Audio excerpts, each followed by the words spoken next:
Welcome to today's edition of the Presson Leadership Forum. I'm your host, Webster Twaambo Jr. I'm so happy to host you today again. So please remember, this is an interactive forum. You can send in your questions. You can send your comments in the comment section. Let's interact. And today we've got very special guests, distinguished men and women from the insurance sector. I will be introducing my guests shortly. Please invite someone, tag someone, and we apologize for bringing the program, for starting the program late. We had a few technical challenges, but we are set, ready for this exciting edition as we look at the role, or as we look at a confident future with brokers. Let me introduce my guests today. I have Mr. Humphrey Kabwe, who is fondly called HK. He is the Managing Director of Minet, Zambia. Welcome to the program, HK. Thank you very much, and thanks for having me. Awesome. We also have a veteran, Mrs. Lydiah Maambo Sibanda, who is the Managing Director of Norwich Insurance Brokers. Madam Lydiah, welcome to the program.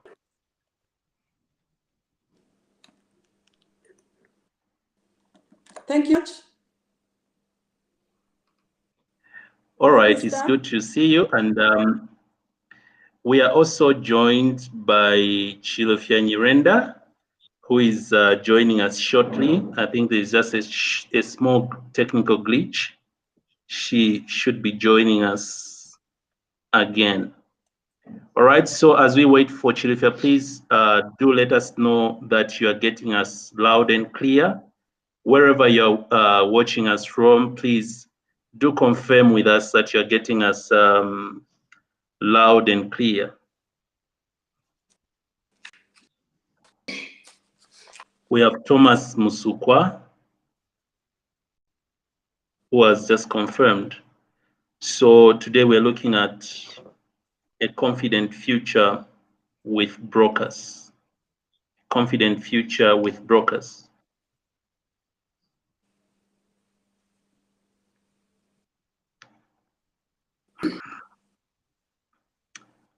Yeah, so we will be starting shortly, and the CEO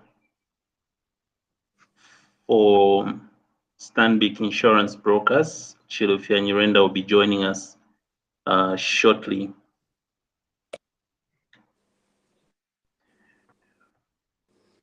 All right, we'll get started. Chilufya will be joining us shortly. All right, so how are you doing, HK? How has been your week, this week, insurance week? How has it been with you? I think it's an awesome week. You know, this is time that we all put together to try and celebrate what insurance is all about, and also take time to challenge ourselves what else extra we need to do as insurance practitioners to make sure that the week truly yields the right results as projected by our organizers, who we are very, very thankful to, including Presson Foundation as well as EARS. All right, yeah. That's thank you so much. That's awesome. And as a Presson Foundation, in adding to the activities during the Insurance Week, we managed to host or to premiere a video which we did in collaboration with the Insurers Association of Zambia. Madam Lydiah, what do you make of the Insurance Week? How was it like with you? Well, the Insurance Week has been awesome. a different one, post-COVID or within COVID. So the activities that we've always known, like marching and things like that, were not applicable this year. But all the same, I believe that this week has been brought wider than even when we did it physically. So, and congratulations, Presson, for being part of this big event. Thank you. All right. Thank you so much. And then how do you... All right, Chilufya has joined us, but she will just need to turn her camera. I think, yeah. She's just joined us. She will just need to turn her camera. All right, Chilufya, are you able to turn your camera so that it's in landscape? Landscape, I'm trying to. Yeah. All right, so Chilufya Nyirenda has joined us from the Chief Executive Officer for Stanbic Insurance Brokers. I still see you. All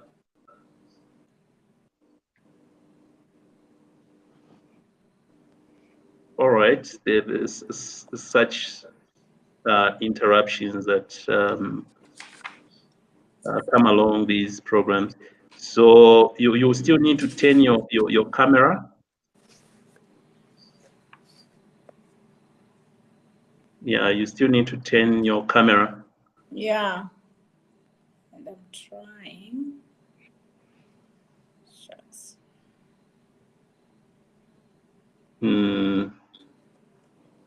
Okay, I'll try and leave and join again. All right, thank you. So, HK, how do you interpret this year's theme, creating a confident future with insurance? From your perspective, how do you interpret this year's theme? Maybe as we just talk about Insurance Week.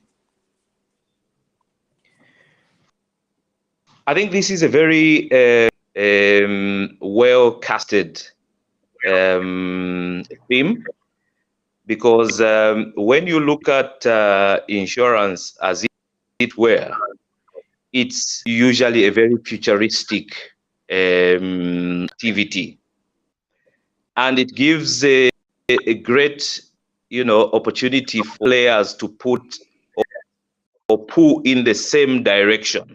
And I normally try to help those that I share my thoughts with to understand it from a very basic point.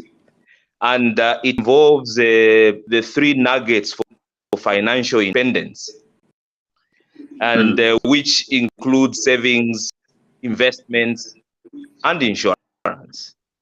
So you find that to achieve financial independence, you need to ensure that these 3 facets are pulling in one direction.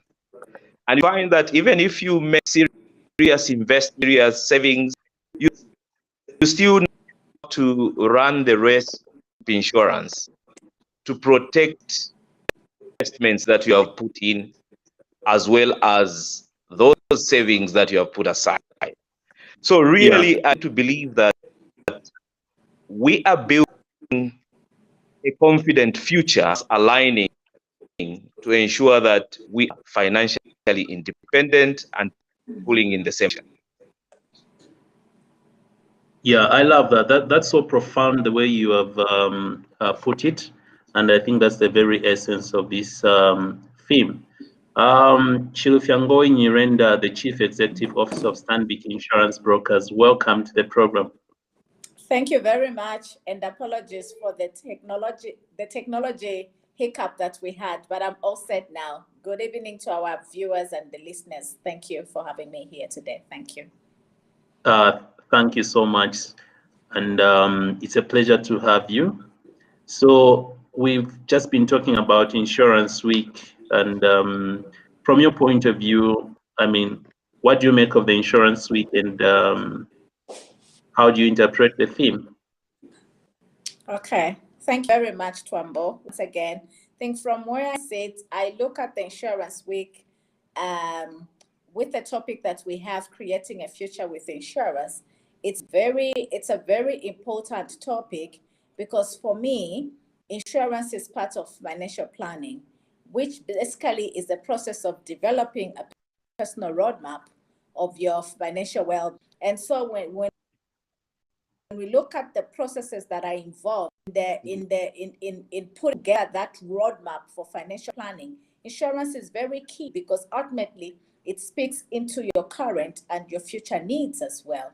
So that said, I always say everybody has financial needs. You just need to identify them, and to help for somebody to help you uncover them if you can't uncover them. So it's a very important subject, and I think for me it makes a lot of sense to have a subject like that in place. Yeah. Awesome. Madam Lydiah, can you hear me?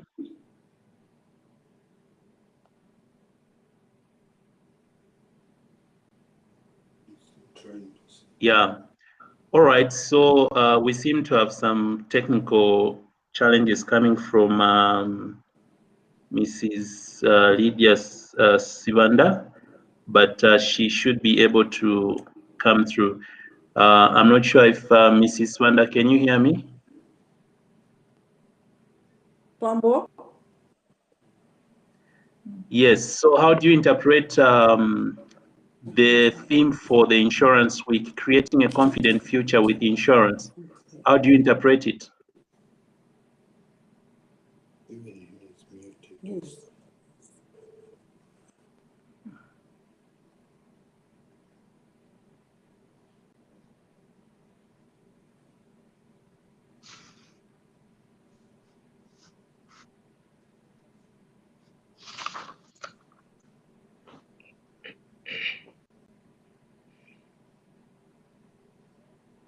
Yeah, apologies for that technical.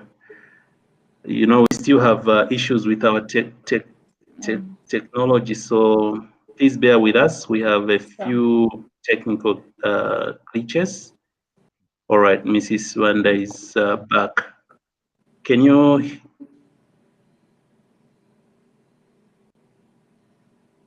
All right, as she's sorting out the network issues, we'll proceed with the discussion. One of the key issues in insurance is the uptake or penetration, and there are many ways of measuring this. It can be measured as a ratio of gross written premium to GDP, or the number of people with a form of insurance to the population.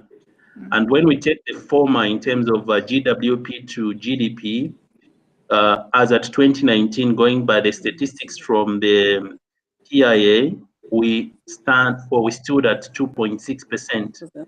But when we go to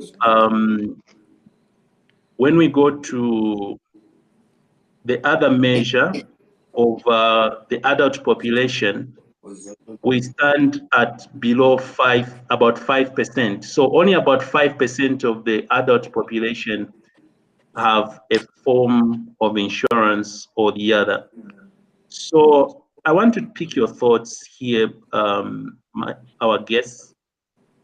How can we increase awareness on insurance and its benefits in Zambia, given the low penetration levels?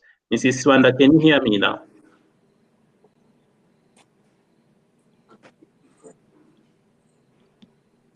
You're able to hear me loud and clear?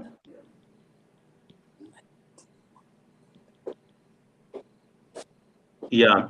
All right. So maybe HK, you can go first. How can we raise our penetration levels?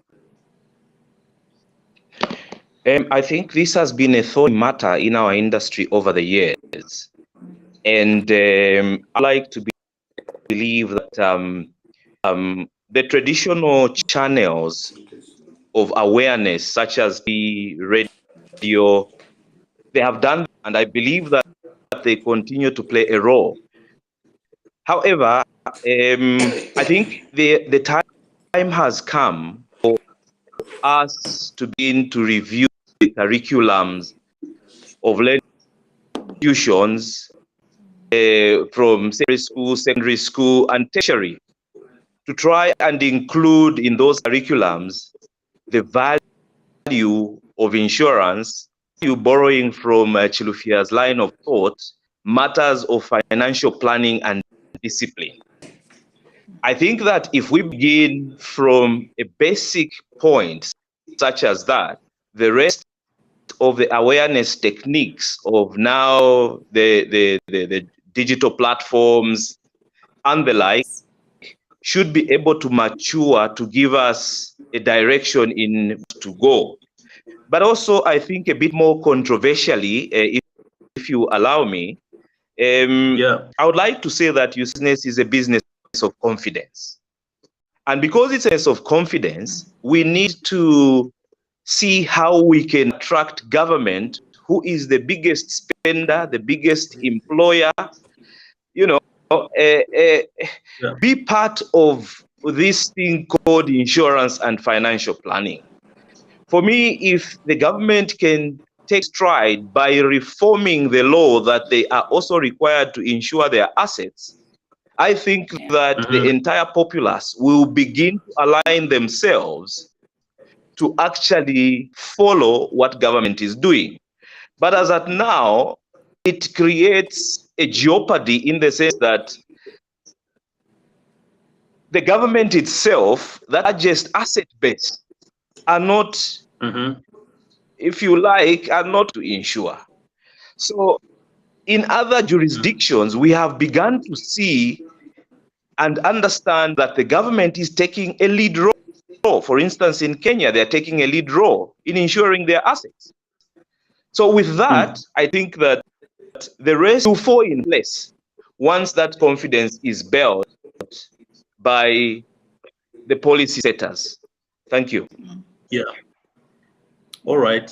I like that. So we have Victor Jalavani, who is following us, Kondwani Ziambo, Sikubu Elizabeth, loud and clear. Calvi Ian, Captain watching program, it's perfect and clear. Bright Charlton Sofu, we are watching from Solwezi.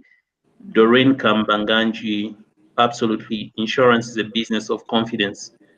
Doreen is the communications manager at PIA. So let me come to you, Chilufya. What do you make of this question of the need to, or how can we raise insurance uptake in Zambia? Okay, thank you very much. And I think just to pick on from where Mr. Kabwe has left, very, very important and critical that we actually have big houses like the government itself taking a lead role, to his point. I'm just going to speak from the consumer end viewpoint, is that when we look at the low penetration levels of insurance in Zambia, and when I try to compare with, say, just our neighboring country, Botswana, just how deep the penetration of insurance is in a small population compared to ours, it brings to point again what Mr. Kabwe has highlighted, the creation of awareness. How do we enhance awareness about insurance and just the benefit that comes with insurance itself? And so for me, what is key right now, especially now that we are dealing with a fourth industrial revolution customer, who is not just a traditional customer that you and I have been, but now we are looking at a customer that is looking to having an easy or seamless onboarding process. So the traditional way of application forms won't work quite well if we are to deepen insurance penetration rates. So for an end user who is a consumer there, they are looking at how we can create a seamless customer experience, how we can do away with the forms of the application forms and the bulkiness of what it takes to onboard a customer to have insurance. So for me, what really has to kick in right now is that we need to adapt to new ways of work. They just have to kick in. We digitize the onboarding process for a customer. because then we will improve insurance penetration rates. And then that then calls for a very key important aspect of key strategic partners with different players in the industry. I think gone are the days when we must just be focusing on insurance players only as partners, but then we must be looking more to other industries so that we can build capacity for platform business. Because you know now that as a customer, I want to shop in one place. So if I'm shopping in one place, let's have a platform business and not just a business that will regulate and ensure that you are getting it just from a broker because you are a broker, so it's insurance. So for me, the second point is even to see in the regulation space how we can deal with a fourth industrial revolution customer, so that even the regulator must start to evolve and into position correctly to enable ease onboarding of customers. Thank you. All right, so it's about accessibility, making sure that you see the customer can easily access insurance. I like that. So Mrs. Sibanda, can you hear us loud and clear? Mrs. Sibanda has been having a few technical issues from her end. I don't know if you are able to get us now.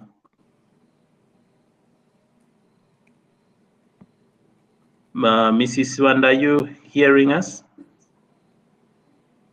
Okay, so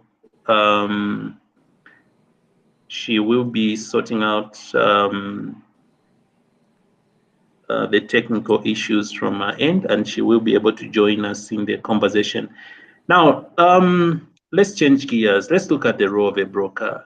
Maybe some of the people who are following us, they don't know who a broker is. So let's go to the basics. Who is a broker? HK, would you like to jump on that one? And then we'll hear from Madam Chilufya how she explains who a broker is. And maybe as you answer that, maybe also you can combine it with the benefits of using a broker. So, like I said in my introduction, insurance can be transacted, or there are three principal ways of accessing insurance: direct, agents, and brokers, of which the last two collectively are referred to as intermediaries. So who is a broker and what are the benefits of using a broker in terms of arranging insurance? HK, you want to go first? Thanks a lot, Webster. A broker is a professional intermediary who is independent and provides broking, insurance, risk management, and financial direction to clients. And so, that a broker enjoys is critical for the benefit of the.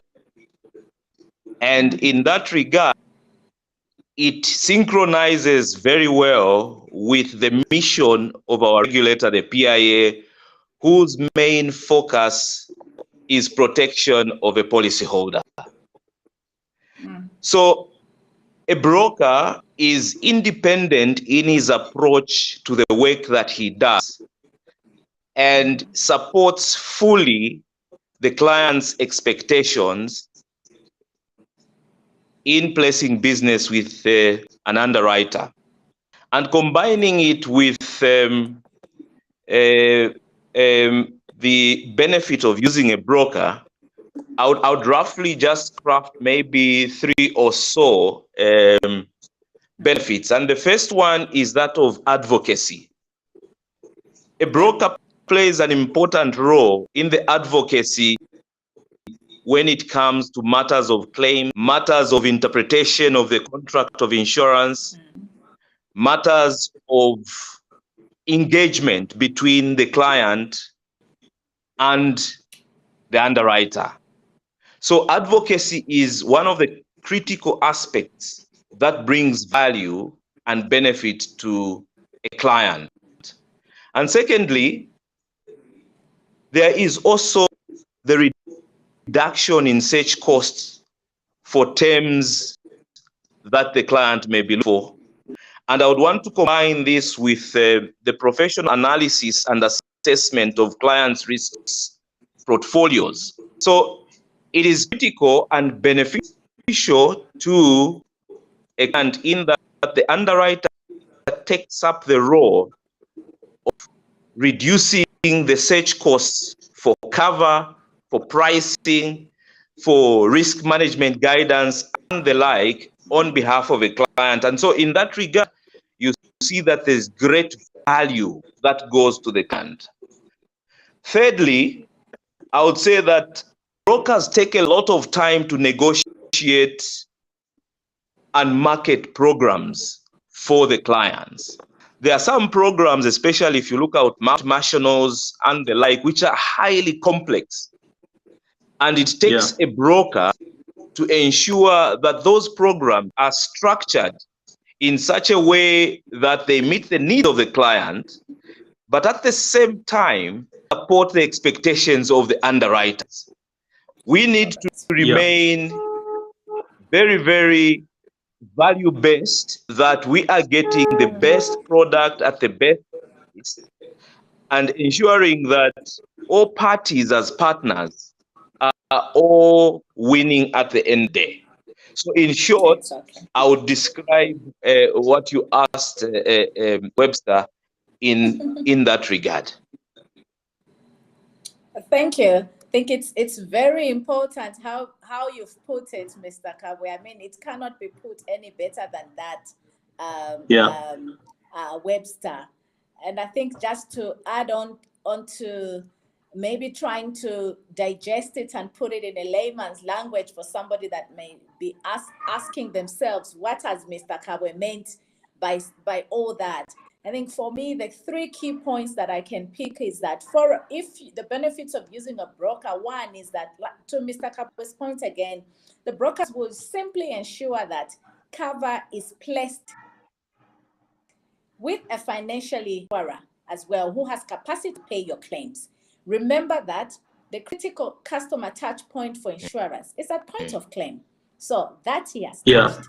The second point, to a layman, again, brokers have very strong relationships with their respective key strategic partners, who are your underwriters. And therefore, we know that the cover will be appropriate based on the needs of the customer. That's what we mean again. And the last point for me is that brokers will ensure the cover does not lapse. So you don't have a situation where you have forgotten to renew cover. Your broker is always there to ensure that your cover does not lapse, it does not cease, by supporting you during the renewal process in ensuring that the cover is continuously in place. Those are some of the points that I can add on to what Mr. Kabwe has highlighted. Thanks. Sure. Thank you so much for those insightful thoughts. Mrs. Lydiah Sibanda is trying to just sort out the technical glitches, but maybe as we wait for her to join us along the way, I like the way you have expressed yourselves in terms of highlighting the benefits of a broker and who a broker is. There's a notion that clients pay more when using brokers. I know, I've been receiving a lot of feedback from the column that I publish in the newspaper, as well as through different platforms and fora where people think, or customers think, that when you come through a broker, it's much more expensive because you have to pay, on top of the premium, you have to pay additional costs. What do you make of this? How do you correct, or what's the correct position? Let me start with who goes first? HK? Thanks, Webster. I'm sure you've heard Chilufya also laughing. I think it's. I don't know if Mrs. Swanda is getting us now. Sorry to cut you. I don't know if Mrs. Swanda, can you hear us? No problem. I think she's still having. Make sure your mic is not on mute, Mrs. Swanda. Yeah. All right. Maybe she's still having technical challenges. You can proceed, Mr. Kabwe. Yes, I was just saying that I think most of the client pops there have not been directly, and certainly there is a distortion of facts in relation to the cost, whether through a broker or directly with an underwriter. And sometimes this, I think, has been caused amongst ourselves in the way we approach acquisition of business. However, I think looking at it from a technical angle, a risk does not change in its form and model because a broker has come in between as an intermediary. So the reality of the technical approach is that a risk remains intact, and in essence, it gets improved by the broker in the way it's presented to the underwriter. So you find that our understanding from a technical angle is that the pricing, because the pure price of a risk remains, and at the end of the day, the remuneration broker is from the underwriter. And if for some reason the underwriter is able to increase the cost of a risk because of the existence of the broker, that is definitely a distortion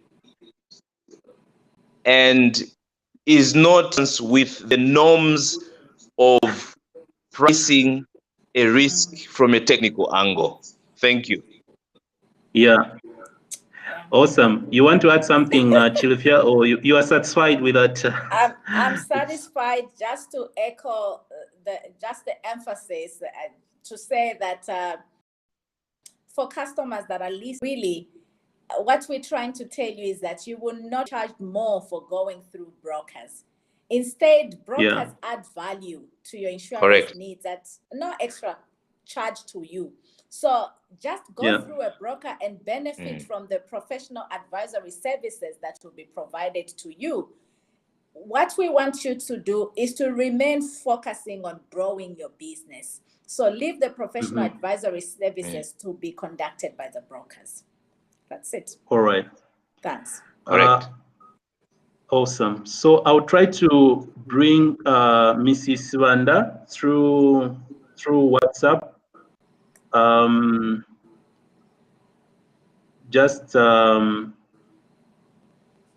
So Mrs. Swanda will join us through, we're trying to connect her through WhatsApp. You can speak, we can hear you. Try to speak. Yes, yes, Twaambo. I can hear you now. Chilufya, are you able to confirm if you can hear Mrs. Swanda through WhatsApp? Yes, please, I can hear her. Okay. So, Mrs. Swanda, welcome again to the discussion. Thank you very much. So sorry, Twaambo. When we did the dress rehearsal, we were good. I don't know what happened. All right. Okay, that's technology for us. So, but if HK, you can hear Mrs. Swanda? Yes, I can. Thank you. All right. So just share your views, Mrs. Swanda, on maybe how brokers maybe help when it comes to the claims process. Are you able to share your thoughts on that? Pardon me? Yeah, you can go ahead and share your thoughts on how brokers help when it comes to claims settlement, or in the claims settlement process. You can go ahead. Yes, thank you very much. And as I said, I'm so sorry about what happened earlier on. And brokers help in claims. In fact, before the claim comes, as the insurance is being sold, the aim of insuring is to have a claim settled. And so as you insure, you must make sure that the client knows the claims procedure. We teach the clients how to deal with the claim even before the claim arises. But upon the happening of anything, the broker should be the first point of call. Yeah.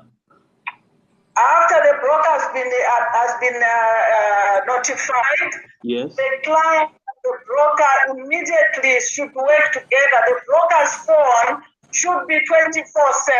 Yeah. Yeah. So that if Mr. Twaambo calls and says, Mrs. Sibanda, I'm at the junction between Crossroads and Twaambo Road. I've been bashed. Yeah. If it's possible to send a witness. Yeah. But if at least by now the client knows that you are there for them, and from after the accident has happened, if it's mortar, if it's a funeral, we must also be able to inform Prudential, whoever it is, that so and so has died. Yeah. And then proceed and prepare the claims documentation together with the client. Awesome. All right. I love those. Yeah. Yeah. I like. When the claim is, I like those thoughts. Please just keep your thoughts there. At least we have gotten your contribution. And as you try to join back through the platform we are using, we'll give you a minute or so to try to join. But Mrs. Sibanda has brought out some very important points when it comes to the role of a broker in the claims process, in the claim settlement process. She says that the phone for the broker should be on 24/7. What are your thoughts, Madam Chilufya? It's very true, because remember I added, when we highlighted at the beginning, I mentioned that the broker is very key, because they are in the line of onboarding a customer. And so what is very important with insurance as well is that the critical touch point is at point of claim. So to Mrs. Sibanda's point, if I've onboarded the customer, even when they have a claim, I want to make that experience a very, very memorable experience, such that they must understand that in the event of a risk happening, I was dealt with satisfactory, and the service that I received was excellent. So it's all about customer centricity, and that's why a broker is a middleman, is so we can bring to light the customer centricity aspect as well. Awesome. All right, I know we are running out of time, and at this point, I would like to inform those who are watching us that you can send your question. You can send, you can post your comments. Please let us know that you're following this. I've seen a lot of comments, and I'll be able to read out the comments as well as the questions. So please do that for us. And let me come to Mr. Kabwe. HK, you've worked in Tanzania, and I think your profile is so rich, and those who are following us, all the profiles of our speakers have been posted on our page. You can just check through and see how experienced and competent our speakers or our guests are. So, Mr. Kabwe, you've worked in Tanzania, and maybe let me pick your thoughts in terms of how we are faring, how the subsector, the broking subsector in Zambia, how are we faring at international market? Are there some lessons, are there some thoughts you have which we could probably think about in our environment, given the Zambian context? Thank you, Webster. I think definitely there's quite a lot for us to learn from the East African perspective, and I think they have an advantage over us in the Southern Africa in a way, in the sense that they have the East Africa, which deals with a lot of these financial synchronization in all the 5 states in East Africa. And rightly so, when you look at, say, Tanzania, for instance, you look at Rwanda, you look at Uganda, Kenya, you realize that looking at it from a broking perspective, there are serious lobbies which are more or less by implication having commercial lines written by brokers. And the reason is simple, as we have already articulated. Some lines are complex in nature, and it's critical that the client receives the correct cover by having a professional place that risk with underwriters. So there is a drive as at now in East Africa to ensure that commercial lines are running through professional intermediaries. And secondly, we also noticed that the minimum rates that we have had with challenges with here in Zambia, for instance, have been actualized quite well across the border in Tanzania. There is a tariff which runs, and the regulator has been very to ensure that the minimum rates are adhered to. And that is what, in one way or another, will also help us build our contribution towards the much needed GDP. Thirdly, I'm aware that the bill has been relooked at, and there are proposals for cash and carry. Again, you will notice from 3 East African countries that cash and carry is embedded in the law. And brokers have realigned themselves to see how best they can advise, guide, and direct their clients to ensure that some of these key aspects of compliance are adhered to. And so I think we are learning quite a lot from the East African scenario, and I can assure you that the brokers even in Zambia, in a way, I think, engaged to see what's happening across the borders and ensuring that we pick the good and bring it into our market. So that, I think, is maturing in our market, though slowly. Exactly. Thank you. All right. You've articulated so profoundly, and I think it's what's happening in the region is interesting. We can pick a few things as a case of Tanzania, which you have referred to, and probably as the new bill is enacted, I'm sure there are a lot of good things in that bill which should probably change the dynamics in the industry, and it's also good for the customer out there. All right, so I'll read a few comments. Ntombinzile Chimba.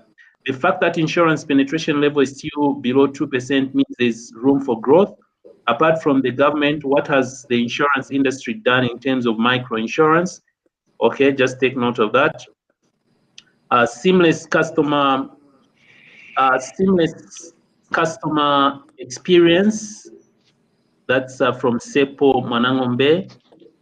Bright is saying an insurance broker is a professional who offers, negotiates, and sells policies. He acts as an intermediary between insurers and customers.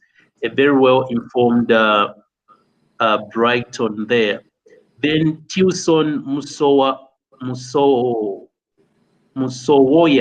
says, well done, Webster, for this initiative. Speaking as a layperson, how can you help me see the need for insurance and be motivated to come on board? All right, to address that, we have another comment from Brighton. He says, my testimony of using a broker, I feel like they feel that we pay is okay instead of employing someone to manage your policies, but the broker uses their skills and knowledge to help customers get insurance that delivers excellent value and peace of mind, protecting. Brokers make sure you purchase the appropriate policies. That's a compliment from Brighton. James Munjita, following and enjoying the discussion. We have Right Choice. This should be Right Choice Insurance Brokers. It's nice to see such programs, and let's organize such events more. We will definitely do that. Kelvin Chilufya Jaolani say is following. All right, I'll pause there. So probably let's pick up 2 questions that have come from Brighton. Let's start with the one from Ntombinzile. What has the insurance industry done in terms of microinsurance? We will be arranging a specific session on microinsurance, but probably you want to comment on that. Humphrey, you want to comment, or Chilufya? Yeah. Yeah, sure, no problem. It's taking root, as we've been able to see in the last, I think, 5 years or so. I think there's been a lot of work that has gone in from the technical advisory group on microinsurance, and I was privileged to sit on that board in 2014 and 2015. There were challenges initially because you are aware microinsurance is about numbers and its critical mass. Without a mass, it's extremely difficult to run microinsurance. So we have seen an aggregation of microinsurance initiative, and I think the technical advisory group has done a good job. So far, I think main thrust was lying in the agriculture space, and you have seen that quite a number of insurers have been championing microinsurance from an agriculture perspective, which, as you are aware, has culminated more or less into the farmers support program. But what we see now, which is good, I think, for clients, is that there's a graduation now to include funeral payments at that small level, death benefit of the beneficiary or the farmer. You know, we've also seen initiatives to bring in disablement in case of failure to honor and things like that, as well as small fire programs for the fields. Obviously, these need to be well synchronized to ensure that the benefits are delivered, but we are still in the infancy stage. But I think is that the right steps have been taken, and what claims are being paid in the agriculture space. So there is good optimism in making sure that microinsurance grows in the next few years. Thank you. Yeah.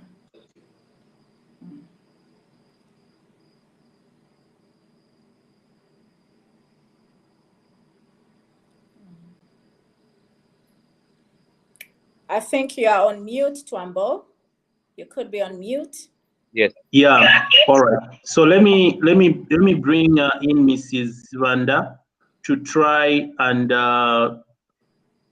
she'll try to join us through WhatsApp so that we can just get her voice because we seem to have some technical challenges from her end. Yeah. So, Mrs. Sibanda, how can you motivate?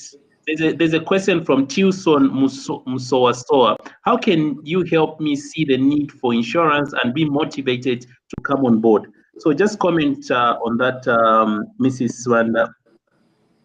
Go ahead. Thank you very much, Webster, and that's a very good question. I think in the recent past, there's plenty that has happened that should be able to motivate my colleague there to actually take up insurance. You look at the policies that are being developed now. A policy to cover your school fees. Imagine that you have your son today, and you know that in another 12 years you will need to come up to the university, and the university fees are so high. So you are going to take this policy that is so practical, and come the time that your son is getting into college or university, you just the car, you got your policy covering your back. The policies that are being developed now are so practical. Look at the funeral policies. Yeah. If you have your policy, you know that some policies now, some funeral policies, if you take it up, you can cover up to 18 members of your family. Anybody that you think is going to come to you or is going to be your responsibility to bury, you can actually insure them, list them up, get their NRSs, and cover them. You just look very, very organized, my brother. Yeah. You look very organized. Get your 10,000, take it there. There's no passing of a plate. So you must be motivated because the products that are coming on board are so practical. Yeah. It's no longer the insurance that you waited to die in order for your wife to benefit. Now, insurance can actually benefit while you're still living. Yeah. So the type of policy innovation that is in the industry should motivate you to actually take up insurance. Awesome. Thank you so much, Mrs. Nyirenda. Just hold your thought there. So that was a contribution from Mrs. Nyirenda, who has been having technical challenges in joining us through video. But I hope you were able to get her loud and clear, and so profound, so insightful, I think, her contribution.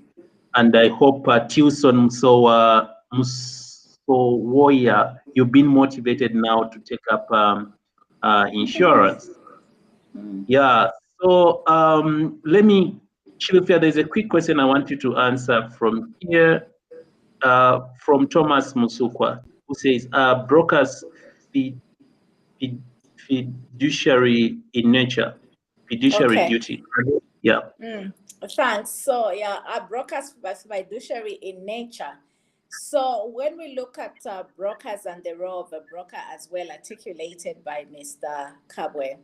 So when we look at the fiduciary services that are being offered on the markets, like here in Zambia, we definitely don't have a lot of fiduciary products that are running through the brokers. But in other developed countries, you will actually find that they are very much available. So when you look at your wills, your asset management aspect of the book, these are things that can run through a broker as well. So are we fiduciary in nature? To a large extent, I will say yes, because we are talking financial planning of the customer, whether be it your short-term assets or your life insurance and everything else that comes with financial planning. It's your assets, it's your liabilities that form your income. So when we are looking at that aspect of taking your income into perspective, I would say yes, because we are financial planners and financial advisory. advisors. So it would be that, yes, we are. All right. Awesome. All right. And So I just please thought I could add on one point on the interesting question that was given to Mrs. Sibanda as well. I always say, being a sales representative, I will always be an advisor. So when we talk about insurance, and for me, when I look at the topic of life insurance, it's critical because ultimately you are taking care of your life journey. So it's about planning from a long way. So every time when you look at your family life cycle, there are stages in life, and at every point you get to, you must be able to ensure that you mitigate for any risks that may happen. And so for life insurance, for instance, it's not just about dying, but it's about your everyday life. Like Mrs. Sibanda said, if you're looking at a funeral cover, it's a decent send-off for a loved one. That's what you're looking at. A retirement plan, you want to have a comfortable retirement life. When you leave your employment, even when you're an entrepreneur, you should be able to put aside some funds that can allow you to live your life, your everyday life after your retirement, when your strength has gone.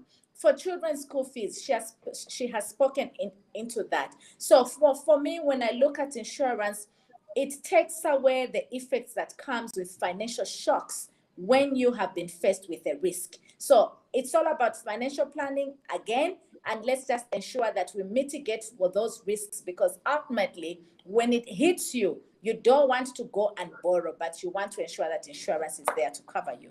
So yeah, I just thought I can highlight that. Thanks. All right. Awesome. All right. So let's just look at two issues, and then we will wind down the show. Let's talk about COVID-19 and brokers. How have brokers been affected, and what's the way forward for brokers amid COVID-19? We can be quick on that. HK?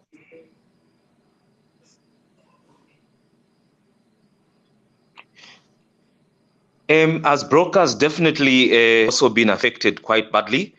And quickly, what I can have is that there are maybe 2-3 areas where the effects have been very profound. Firstly, the collection of premiums. They've been a very big challenge in that regard. Secondly, I think the generation of new business was, I think, from my experience, at its lowest. Yeah. We've not been able to generate as much new business as would ordinarily be. That also has been a huge challenge. Thirdly, I think from the cost line perspective, as a business, brokers, we realized that, purchases of masks, sanitizers, and everything that goes with meeting the health protocols, where some of those budget lines were not budgeted for. So most of us have found ourselves with those costs which were not prepared for. And we are challenging ourselves as brokers to reframe and engagement, through the digital platforms. Yeah. Everybody, I think now, including the brokers, are investing heavily in digital platforms to ensure that they are seamless and they can actually behave. Disruptions are reduced to the minimum. Also, we need to realize that with these exposures to the digital platforms, brokers themselves are now looking, ensuring that they are protected from serious systems and digital platforms which can actually disrupt, service delivery to you as our underwriters. And also, I think quickly, in 30 seconds, we also have realized that innovation should begin to evolve by engaging IT solution providers in support our clients, to achieve from the digital platforms. So I think quickly, in short, I can submit that. Thank you. All right, I like that. Okay, so maybe Chilufya, what's your take on COVID and what's the way forward? Yes, I think thanks. And in addition to just what Mr. Kabwe has well articulated, he's pointed out, I think that my other experience with regards to the challenges that we experienced during COVID-19 was really, I saw a number of claims. So with more customers coming through for claims. And I think also because of COVID itself, you had the business interruptions for SMEs and even just the corporates, the commercial clients. So you see that they are really financially stressed. And as a result, every small little thing that was happening, whether to their vehicles or machineries, they will come for a claim. When before COVID, they would not claim for those things. But now with COVID, I think the financial stress was really, really making everybody come forth to come and claim. The other thing that I saw, I think the solutions that we must be looking to post-COVID for myself, it's when it comes to premium collections. I think we've all seen a challenge with premium collection. But I think what is important now, in addition to what Mr. Kabwe has said, is really just to see how we can adopt artificial intelligence, the use of the robotics for premium collections as well as the reconciliations. Those are things that then we should begin to think, how can we ensure that the critical touch points that build the dots for collection of premium and reconciliation are actually done with very little manual intervention. So because of the way we are structured as brokers, so manually driven, we need now to adapt. And finally, really, it's about innovation. Innovate, and innovate keep alive. Thanks. I like that. Innovation. You innovate or you die. All right. So, Lumbala Kawilila, following Precious Kamau, it's bright out on here. This is how I love this program. My phone is dead. All right. So, he's picked the phone for the wife. I hope you're watching with your wife, Brighton. Thomas Musukwa, Abrook, okay, we've already tackled this. Joyce Lynn Sakala, Right Choice Insurance Brokers following. Okay, beautiful. Precious come out saying, but why is it so difficult to register a broker? I feel like we need more brokers to sustain the market. Let me bring Mrs. Swanda. Mrs. Swanda, there's a question here. Do you want to see more brokers? What's your take on this question? Just Thank you.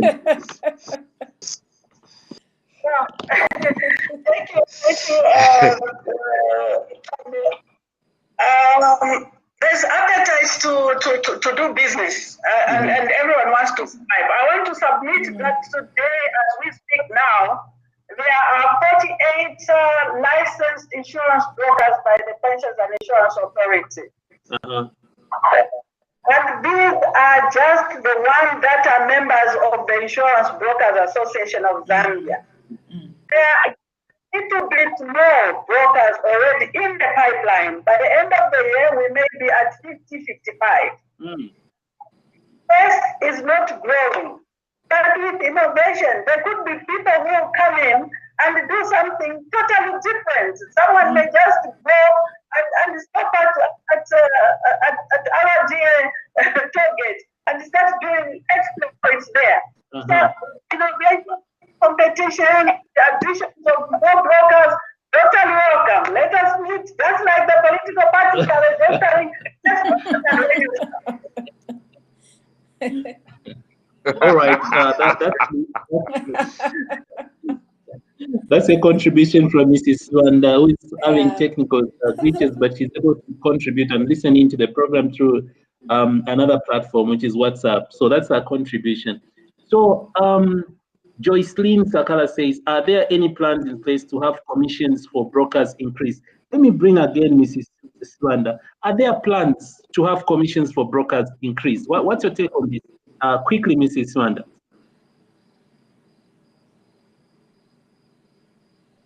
Static, by the way. We are not, and also I must say that a broker like Chilufya, myself, or anyone, Guardian Insurance Brokers, should be able to say, hey, to get Presson on my book, I did so much.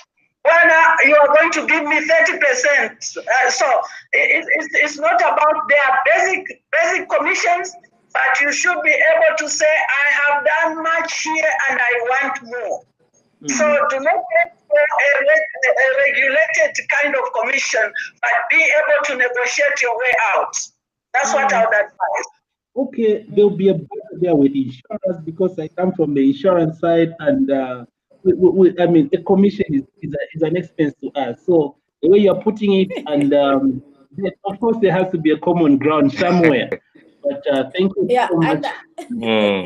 And Webster, True. I think the common ground is the ability for the industry to come up with the benefit-driven structured product. So let's not compete on price, but when we begin to compete on benefits, then you can do exactly what Mrs. Sibanda has said. I can come to the table and lobby for a higher commission rate because of the benefit structure that I have for my product for customers. Awesome. All right, as we wrap up, I would like you to maybe focus on the future of the Zambian insurance market. How does it look like in the wake of COVID, or specifically the broking subsector? How does it look like going into the future? And what are your tips to the members of the public on selecting a broker? Let me start with the voice from Mrs. Sibanda, then we'll come with Madam Chilufya, then HK will give us the final take. Mrs. Sibanda, how do you look at the future of the broking, or how do you look at the future of insurance in Zambia vis-a-vis the broking subsector? Thank you very much, Webster. The future of the insurance industry lies strictly in us, and many of the points have been put forward. The insurance industry has to wake up, especially in the wake of COVID-19, which has given the economy serious shocks. Now, what a shock does to you is either you are going to jump and die, or you are going to remain resilient and use different ways of survival. So our insurance industry will only move forward and survive if we are going to be innovative. We are going to be innovative in the way that we are going to structure our policies. We should not anymore try to sell a householder's policy with 1, 2, 3, 1, 2, 3. If Lydiah wants to insure their TV, allow them to insure their TV only and let them pay the premium. And the premium will be so affordable that Lydiah is going to pay it. So, and then when it comes to marketing strategies, again, my colleagues have mentioned, we have to go on e-marketing. It is no longer possible for me to move from one place to another. People are going to think I'm taking money to them. Yeah. And so we are going, whether we like it as brokers or not, we have to find the money to invest in IT. Otherwise, we will not survive. We must see the silver lining, especially in COVID. See the silver lining. Now, there is so much emphasis on local suppliers. How many of us have gone to the new suppliers of these chain stores to try and design products for them? So we need to see the silver lining and start to structure our products to what is there now. We cannot do business as it was yesterday. Premium collections. Start to do Pamela premiums, for goodness sake. What's Pamela premium? Pamela premium, you know that? I'm using a local language here. Pamela.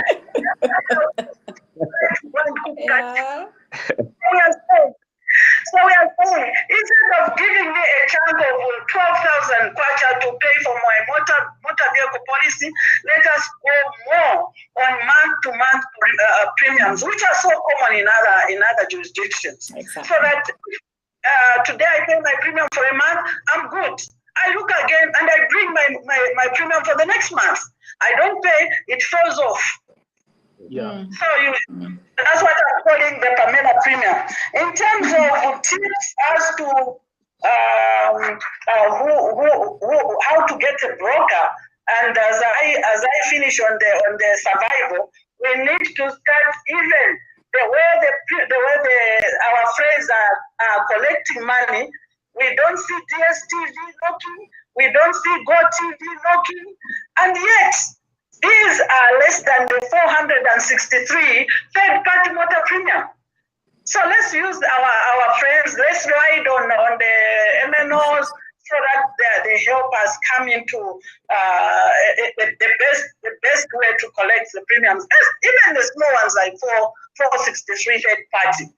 How to look for a broker? Yeah. I want to mention that at the beginning of the year, the Pensions and Insurance Authority sits down and looks through broker to broker. And the brokers that pass the litmus test for PIA are renewed, and others come in. Now, after that registration, almost all the brokers are ready to go into the market. But you and me, who is looking for a broker, you must be able to see whether in that broker there's enough expertise to do what you want to do with the broker. Yeah. Sure. All right. That's so profound. Thank you so much for that Broking firm. Number two, is there capacity to handle your portfolio? And for the corporates, this is a given because they always ask you. They even ask you, what can you handle? Which are similar to us. So look at the capacity to handle your portfolio, capacity to handle the client, because that's the only reason you are insuring. To be put where you were before the claim. Does the prospective broker possess enough market knowledge? Does the prospective broker have enough muscle to get into the insurance industry and negotiate the best terms for you? You must get a broker, get a broker who can open a locked door when the key is lost. All right. Thank you. Yeah. Thank you so much. Get a broker who opened the door which is locked but without keys. Thank you so much, Mrs. Sibanda. At the very end, we are able to get your voice, but I don't know the picture. We can't see it, but at least the voice we could hear the voice. All right. So before I bring in Madam Chilufya, Mrs. Nyirenda, let me just read two comments from Ntombinzile Chimba, who says in Kenya they have used cash and carry transactions, looking at the poor credit culture and also the continued complaints of claim settlement. Can our country go the cash business in order to attain customer satisfaction which ultimately increases business growth? Andrew Chiselewe, this is a calling. I'm sure he would have put a message today. All brokers bring business to PICZ. He's saying, well presented and very informative. Well done. Right Choice are saying there's huge demand for individual health insurance, but all the insurance companies are declining. All right, I've been Twaambo following from within the Lusaka on behalf of Triumph Insurance Brokers. All right, so how do you wrap it up, Chilufya? Okay, so if I look at the question that that Martha has asked, I think for me really when we talk about adapting to new ways of work, it's really about creating more and more partnerships as well. So it's not just a partnership between a broker and an underwriter, but if we are going to introduce, for instance, what is being used in Kenya, it's a premium finance option. So we know that in Zambia, to her point, the culture is somehow a little not consistent when it comes to premium payment. So how can we aid a customer who wants to have an insurance policy, but they may not have the capacity and the discipline to pay premiums that are long-term in nature? We look at partnerships that can allow for a premium finance option. We look at the Pamela way that Mrs. Sibanda has spoken into, because if we are saying a cash and carry, then it means we are arranging for cover for a customer for that specific period that they have paid a premium for. So if it's monthly, then let's start running monthly policies. So ultimately, it's an industry-wide call. How can we ensure that we put the customer at the center of everything that we do? So that is one way I can actually think Yeah. of. And then All right. just to please carry on. All right. You can conclude and give your tips on selecting brokers. Okay, thank you so much. So my tips on selecting brokers. We have seen that we do KYC for customers. We say know your customer. Even when we are looking at brokers or underwriters as customers, it is very important that you conduct your due diligence.